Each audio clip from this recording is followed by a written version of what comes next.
എറണാകുളം എടത്തല പഞ്ചായത്തിലെ 13-ാം വാർഡിൽ മണ്ണിടിഞ്ഞു വീണ് വീട് തകർന്നിട്ടുണ്ട്. കൈലാസ് നഗർ തിരുവല്ലം റോഡിലെ താമസക്കാരായ ലൈജുവിന്റെ വീടാണ് തകർന്നിരിക്കുന്നത്. വീടിനുള്ളിൽ ഉണ്ടായിരുന്ന ലൈജു വളരെ അത്ഭുതകരമായിട്ടാണ് രക്ഷപ്പെട്ടത്. എസ് ശ്യാംകുമാർ തന്നെയാണ് വാർത്തയുടെ വിവരങ്ങളുമായി ചേരുന്നത്.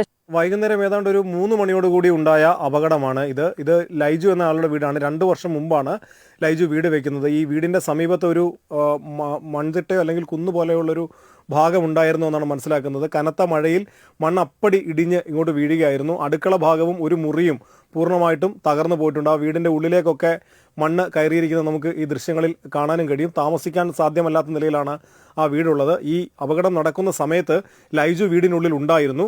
പക്ഷേ അത്ഭുതകരമായി ലൈജു രക്ഷപ്പെട്ടു എന്നുള്ളതാണ് ആശ്വാസകരമായ കാര്യം. പക്ഷേ ഒരു കെട്ടിട നിർമ്മാണ തൊഴിലാളിയാണ് ലൈജു. അദ്ദേഹത്തെ സംബന്ധിച്ച് ഏറെ പണിപ്പെട്ടുണ്ടാക്കിയൊരു വീടാണ് ഈ തരത്തിൽ താമസിക്കാൻ കഴിയാത്ത വിധത്തിൽ ഇങ്ങനെ ഈ ഒരു മഴക്കെടുതിയിൽ തകർന്നു പോയത്. മറ്റൊരു അപകടം ഉണ്ടായിട്ടുള്ളത് പട്ടിമറ്റത്തിന് സമീപം നരച്ചിലങ്കോട് കോളനിയിലാണ്.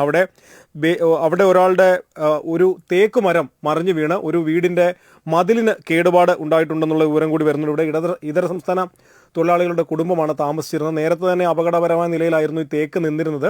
പക്ഷേ ഇത് മുറിച്ചു മാറ്റിയില്ല എന്നൊരു പ്രശ്നം അവിടെ നിലനിൽക്കുന്നുണ്ട്. എന്തായാലും അവിടെയും വീടിന് നാശനഷ്ടം ഉണ്ടാകാതെ കഴിഞ്ഞുപോയി എന്നുള്ളതാണ് മറ്റൊരു ആശ്വാസം.